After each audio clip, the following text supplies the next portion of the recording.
सप्रेम नमस्कार। मी पायल अंबादास पानसुरे।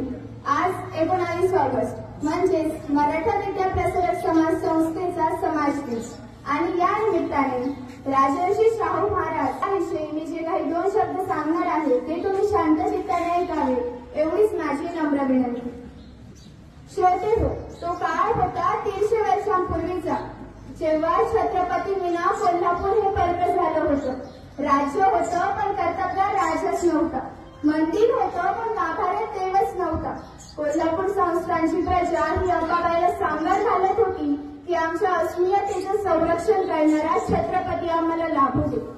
आणि खरंच कोल्हापूरच्या त्या अंबाबाईनं आणि डोंगरावरच्या त्या ज्योतिबानं या रयतेच्या रीत्याची हाक ऐकली आणि राजर्षी शाहू महाराज हे कोल्हापूर संस्थांचे छत्रपती झाले।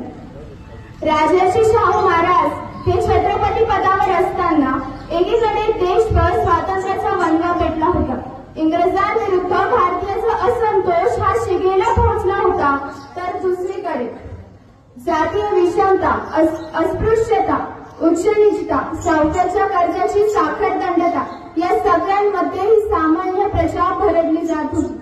अशी हृदय पेलवटून टाकणारी ही परिस्थिती बघून अक्षरशः राजर्षी शाहू महाराजांचे मन गहिवरून गेले। आपल्या प्रजेसाठी गहिवरून जाणारा हा राजा मनाने तितक्याच खंबीर, कणखर आणि करारी होता। खरं तर राजर्षी शाहू महाराज यांचे कृषी क्षेत्रातील विचार हे अत्यंत बहुयामी, त्याचप्रमाणे पुरोगामी आणि लाभ मोलाचे होते। 1902 मध्ये राजर्षी शाहू महाराज यांनी युरोप दौरा केला। युरोपमध्ये झालेली भौतिक प्रगती बघून ते अत्यंत प्रभावित झाले।